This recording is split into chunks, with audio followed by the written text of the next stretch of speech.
Bonjour, notre intervention aujourd'hui est intitulée La recherche philologique chez Martin Heidegger. Heidegger, 1889-1976, est un philosophe allemand du XXe siècle. Élève de Husserl, il donne à la philologie une orientation radicalement différente, consistant en une analytique existentielle de l'homme entendu comme Dasein, c'est-à-dire le là de l'être, ou celui par lequel l'être survient. Après la rédaction de son ouvrage fondamental Être et temps, il se comprend avec le régime nazi. Il se compromet avec le régime nazi. Sa pensée prend des orientations différentes. C'est le tournant de Karl qui l'amène à s'intéresser au langage, à la poésie et aux œuvres de pré-socratiques. Dans cette œuvre de jeunesse, l'introduction à la recherche philologique, Heidegger présente une critique de la conception husserlienne de la philologie. Il s'agit d'interroger le projet philologique pour lui donner une toute autre direction que celle que son fondateur Husserl lui assigne. Laquelle? Une question posée par Heidegger. Cet ouvrage reproduit le premier cours dispensé par Heidegger à l'université de Marbourg en 1923. C'est dans cette même année qu'Heidegger commence la rédaction d'Être et temps, son livre majeur. Ce premier ouvrage contient donc des thèmes fondamentaux d'Être et temps, tels que Design und Zeit, tels que le Dasein, mais ceux-ci sont encore en germe et ils n'ont pas encore été élaborés de manière explicite. Il faudra attendre 4 ans pour disposer à l'apparition d'être et temps d'une détermination plus complète de leur sens. Cette œuvre de jeunesse, l'introduction à la recherche philologique, présente néanmoins un grand intérêt pour celui qui veut découvrir la pensée de Heidegger. Déjà, on voit à l'œuvre une approche originale qui renouvelle en profondeur la manière d'aborder le problème philosophique, un nouveau style d'écriture reposant sur l'emploi d'un champ lexical encore inédit en philosophie.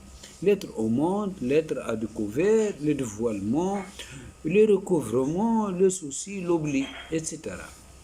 Il est fascinant de voir la pensée de Heidegger se chercher, se former dans sa jeunesse originelle, dans ses livres. Du point de vue du contenu lui-même, ces livres exposent les raisons qui ont mené Heidegger à donner à la philologie une toute autre orientation que celle que son fondateur Husserl souhaitait fixer. Il rejette tout d'abord la conception husserlienne de la philosophie comme science rigoureuse. Des titres d'un de ses ouvrages, il refuse également le primat de la conscience comme champ thématique spécifique de la philologie et souhaite orienter celle-ci vers un domaine plus originaire, l'homme lui-même, que Heidegger se donne la tâche de penser sous le terme de Dasein. On le voit, cette introduction à la recherche philologique n'est pas l'ouvrage servile qu'un disciple pourrait rédiger pour transmettre la doctrine de son maître. Heidegger ne cherche pas ici à présenter la pensée de Husserl en acceptant le présupposé, mais à l'interroger de manière critique. Une critique radicale qui met toujours les présupposés imposés de Husserl. Il s'agit d'examiner le projet même d'une philologie, ce qui nous mène à nous mettre à l'écoute d'Aristote, de Descartes, Saint Thomas, Doltei. Un voyage intellectuel surprenant pour celui qui s'attendait à trouver ici une simple introduction à la philologie de Husserl. Sans plus tarder, découvrons ensemble ce texte, dont la remarque plus mineure, Heidegger précise qu'il ne faut pas s'attendre à trouver ici de la philosophie. Ma conviction ma conscience, qu'on a fini avec la philosophie, nous sommes confrontés à des tâches entièrement nouvelles qui n'ont rien à voir avec la philosophie traditionnelle. Le début de l'œuvre, Heidegger annonce donc une opposition essentielle à son vieux maître Husserl, qui entendait au contraire inscrire la philologie à l'intérieur de la philosophie et constituer par là même, enfin, de cette dernière comme science rigoureuse. C'est bel et bien à la philologie, et non la philosophie, que cet ouvrage est consacré. D'où son titre. Il s'agit en effet d'en revenir aux états d'effet, ce vécu de la conscience pure que l'on trouve à titre de données originaires et que constitue l'objet propre de la phénoménologie. La seule chose qui compte, ce sont les états d'effet. Cette investigation permettra néanmoins de porter un nouveau regard sur la philosophie, mais de l'extérieur, pourrait-on dire. Phénoménologie, ce terme n'est pas créé par Husserl à partir de rien, mais est chargé d'histoire. Il conjugue les phainoménon et le logos grec. Il s'agit de penser ce que peut signifier d'accoler l'un à l'autre ces deux termes originaires de la philosophie grecque. En réalité, en procédant ainsi, Husserl modifie la signification originelle grecque de ce terme et il faut chercher comment la phénoménologie a été configurée à partir de là, jusqu'à quel point sa configuration initiale a été maintenue, jusqu'à quel point elle a été infléchie et en fin de compte abandonnée dans sa signification décisive. On assiste donc à une sorte de détournement, non pas de fond, mais de sens. C'est précisément là la tâche que Heidegger se fixe dans la première partie du livre. Saisir le sens originaire de la phénoménologie en sens acception première, en examinant la notion aristotélienne de phainoménon et de logos, puis le comparer à la nouvelle signification que Husserl en donne. Cela permettra de saisir à la fois la radicale nouveauté du projet husserlien et la perte ou l'oubli du projet grec initial. Maintenant que nous en savons un peu plus sur le contexte qu'entoure la rédaction de l'œuvre, plongeons-nous dans cette investigation que nous propose Heidegger. Que découvre-t-on à l'issue d'un tel cheminement? Première partie, chez Aristote, l'interprétation que Husserl donne lui-même à la phénoménologie. Quel est le meilleur sur le terme phénoménologie, en faisant retour à Aristote, phénoménologia et logos. Le mot phénoménologie apparaît pour la première fois au XVIIIe siècle, dans les écrits de Wolff. Par ce terme, celui-ci désigne la théorie de l'apparence, ou comment éviter l'apparence. On le trouve plus tard chez Kant, puis Hegel, qui donne à cette notion une place décisive en rédigeant sa phénoménologie de l'esprit. Au XVIIIe siècle, le grec phainoménon est donc traduit par apparence au sens négatif, celui d'une illusion. Cette traduction est-elle correcte? Qui désigne ce terme phainoménon à l'origine? Il faut étudier l'œuvre d'Aristote pour retrouver à la source le sens originaire de ce terme. La lumière se dit phos en grec. Le racine pha étant proche. C'est à partir d'elle que l'on construit phainomai, se montrer, et phaino, mettre quelque chose au jour. On voit donc ce que désigne à l'origine le phainoménon, quelque chose qui se montre. Le phénomène grec désigne donc, comme le résume Heidegger, un mode de présence insigne de le temps, être là au jour, être là en pleine lumière, apparaître dans sa vérité. Voilà ce qui signifie à l'origine le terme de phénomène. Pour vérifier ce point, Heidegger s'appuie sur un ouvrage d'Aristote. De là, c'est un ouvrage particulièrement précieux dans le cadre de cette recherche, puisqu'il consacre de longs développements à la vision, au visible, à la lumière et la couleur. Le visible, ce qui est perceptible dans la vision, se caractérise par la couleur. La couleur d'un item est toujours perçue dans la lumière ou la clarité. La clarté elle-même est ce qui laisse voir quelque chose à travers soi. Elle renvoie à la notion aristotélicienne des diaphanes, ce milieu transparent qui sépare l'œil et l'objet visible. C'est une condition de la vision. C'est parce que ce milieu est transparent et éclairé que l'objet peut être vu. La vision est un genre de perception, aesthesis, ce qui amène Heidegger à présenter rapidement la théorie aristotélicienne de la perception, reposant sur une distinction entre idea, ce qui ne peut être perçu que par un seul sens, par exemple la couleur pour la vue, koina, ce qui peut être perçu par plusieurs sens, comme le mouvement, etc. Son bébé Kota, ce qu'on perçoit d'ordinaire. Il ressort de cette analyse de la phénoménon et ce que se montre en lui-même comme tel et qui en tant que tel est immédiatement là et qu'il désigne donc bel et bien un mode de présence, un signe de le temps. Ce terme peut d'ailleurs s'appliquer à ce qui se montre non seulement dans la lumière, mais aussi dans l'obscurité. Ainsi, la lueur de braise apparaît bien mieux dans la nuit qu'en plein de jour.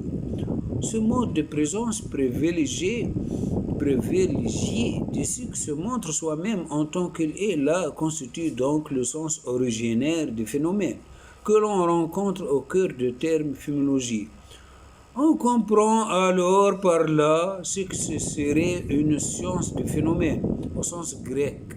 Une phénoménologie grecque viserait à appréhender et à manifester ce que là on autant tout ce que le recouvre, ou encore à appréhender expressement l'être là, le retenir, conquérir en lui-même ce qui se montre. Dans cette science, le phénomène aurait la prétention expresse de servir de sol à toute interrogation et explication subséquente. Ici, ce qui se montre en lui-même est mis en position de fondement. Telle est la signification originaire grecque de la notion de phénoménologie, éclairée à partir du sens même du terme à partir duquel celle-ci se constitue, le phénomène. La question se pose comment la notion de phénomène a-t-elle pu se transformer jusqu'à en venir à signifier au XVIIIe siècle son exact contraire, l'apparence, au sens de ce qui se cache et ce se dissimule derrière un voile trompeur. Qu'est-ce qui a provoqué un tel renversement sémantique? D'où vient un tel glissement?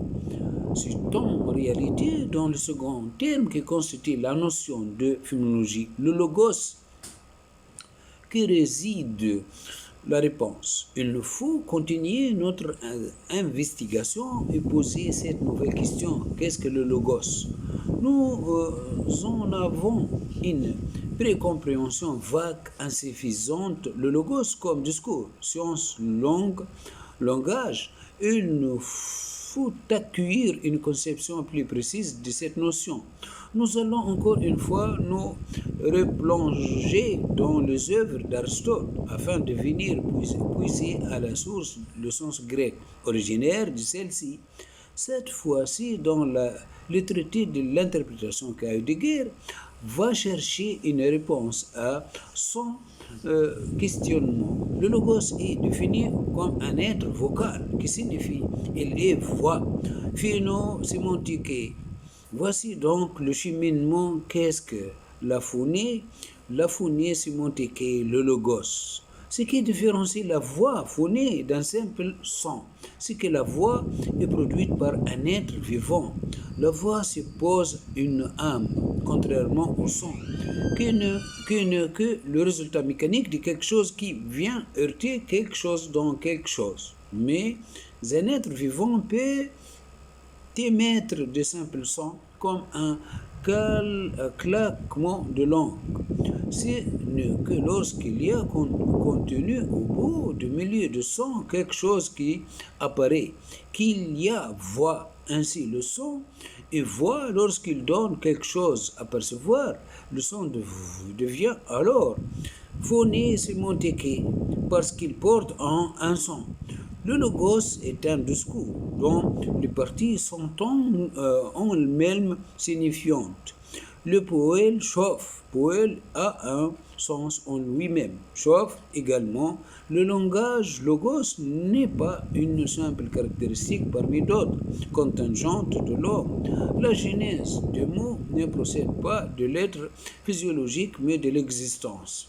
Existence, proprement dit de l'être humain, ce n'est que dans la mesure où l'homme est dans le monde, où il veut quelque chose de ce monde, il le veut pour lui-même, qu'il parle, ou encore le discours n'est pas une qualité au même titre qu'avoir des cheveux. Le discours fait partie de la constitution de l'existence, existence spécifique de l'homme.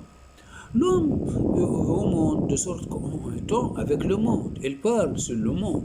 Ce qui se joue dans le langage, c'est un double phénomène.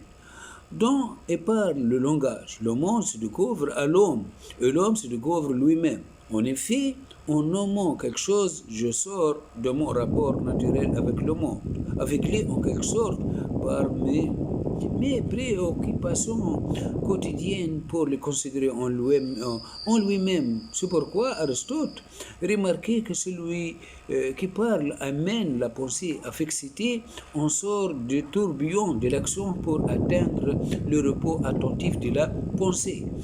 Ainsi, le logos n'est pas un simple outil comme la main, mais la parole est l'être et le devenir de l'homme lui-même.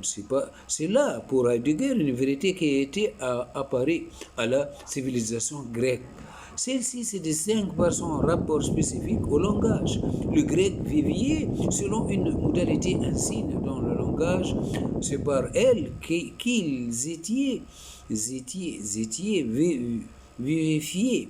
Ils ont été bien conscients. Néanmoins, le logos porte en son sein la possibilité de son propre renversement. En effet, il est peut-être discours monstratif, apophantique, dans lequel se dévoile ce qui apparaît. Mais il peut aussi le recouvrir, le dissimuler, faire accroire quelque chose. Dans ce cas, il ne donne plus le temps comme découvert, ne montre plus le temps en tant que temps. Nous ne sommes plus dans la vérité, aletheia, mais le langage nous induit en erreur. Psides. Heidegger rappelle cette remarque d'Aristote dans l'âme 44 de CB. Les philosophes que l'ont précédé n'ont pas suffisamment prêté attention au fait que l'homme, la plupart du temps, se met dans l'illusion. Ne se fait pas de s'en tenir à la simple perception, de s'en tenir à un stade que se situerait en deçà de celui du langage. Pour éviter l'illusion et accueillir simplement le temps qu'il se donne, Heidegger écarte cette éventualité en se fondant sur un passage de l'âme d'Aristote, de 12, 4a. La perception est d'or et déjà logos. Dès l'accomplissement de la perception, dans la manière dont elle distingue une chose d'une autre, il y a un discours. Le discours n'est fait qu'avec la guise de la perception. Le discours est à l'œuvre de cette différenciation. S'il n'était pas le cas, nous ne pourrions pas même distinguer le blanc du noir, mais nous en resterons un chaos en forme de devoir de la sensation. La perception suppose que quelque chose comme un eidos, une sens commune à plusieurs choses, puisse être saisi afin de reconnaître ce qui se présente à nous.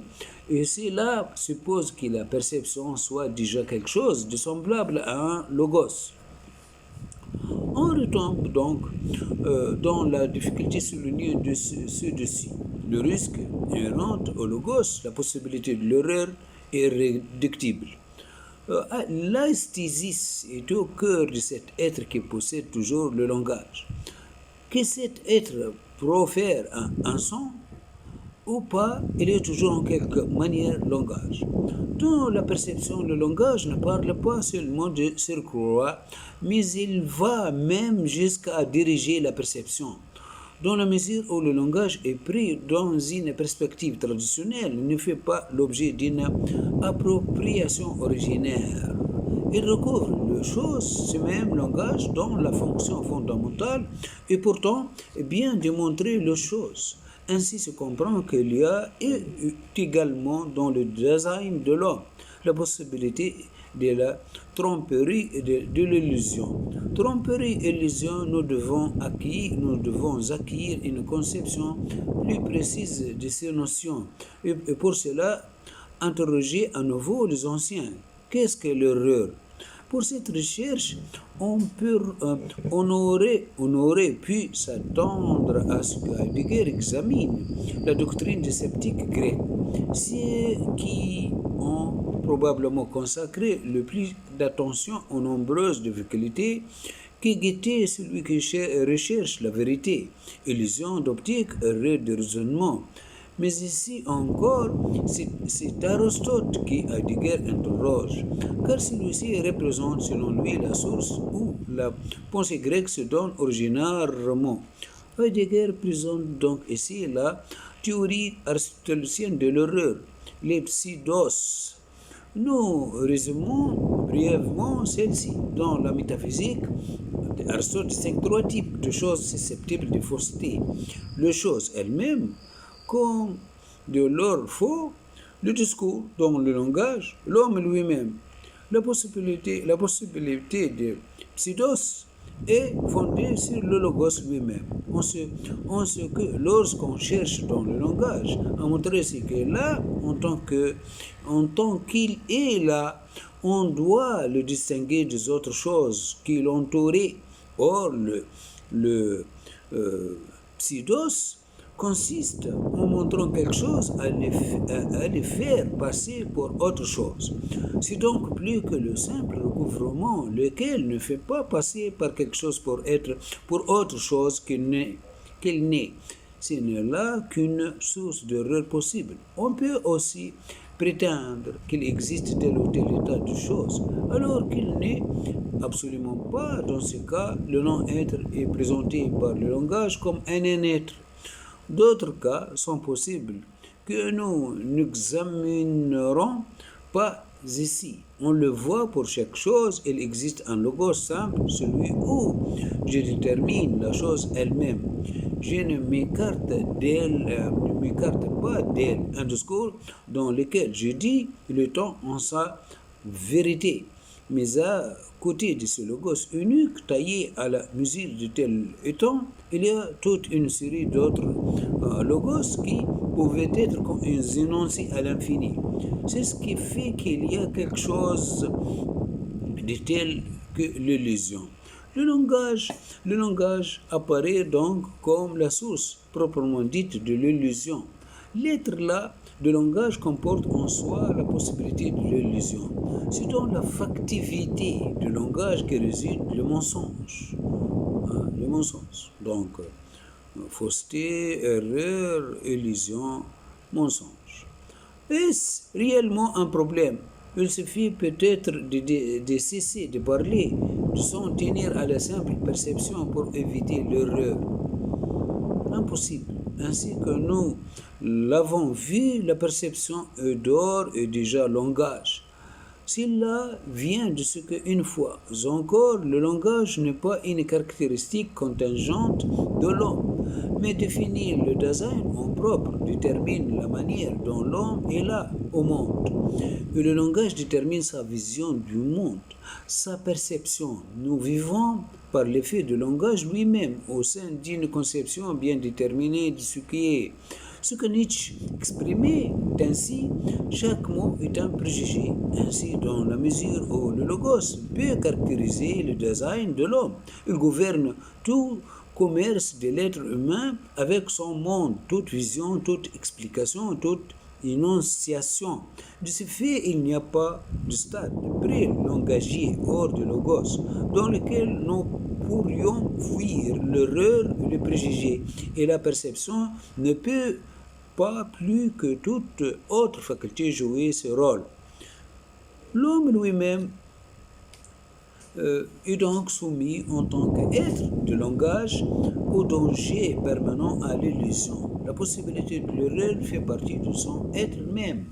Avec et par le logos, on comprend alors pourquoi la notion de phénomène a connu un tel glissement sémantique, un tel renversement de sens que nous mène. Rappelons-le du phénomène compris comme ce qui est là en se montrant lui-même, le temps que se donne à nous dans sa vérité, à ce qui ne fait que paraître tel ou tel, ce qui n'est pas véritablement la simple apparence que nous révèle rien d'autre de le temps, mais le recouvre, le dissimule.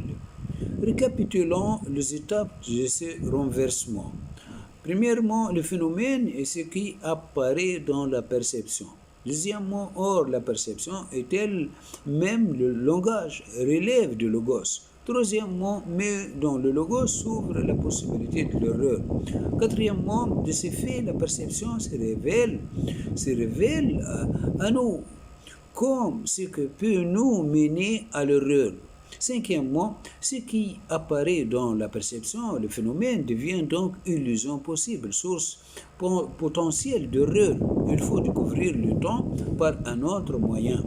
Ce qu'Heidegger résume ainsi, le logos, qui apporte avec lui la possibilité fondamentale de l'illusion, fait que toute perception risque de se méprendre puisqu'elle est régie par le langage. Cela veut dire le phénomène sont sur quoi l'homme se méprend la plupart du temps. En d'autres termes, c'est que de prime abord ne fait rien de plus que se montrer tout bonnement. Voilà qu'il semble à présent être seulement tel ou tel. Il ne fait plus que paraître. Ou encore ce qui apparaît au sens de se montrer soi-même devient une apparence. Nous avons saisi ici le renversement à l'œuvre dans la phénoménologie, en son sens grec originaire. Nous voici mieux armés pour comprendre la nouvelle signification que Husserl a su donner à ce terme qui désigne la phénoménologie aujourd'hui. Donc, la deuxième partie dans une deuxième intervention. Merci bien de votre attention.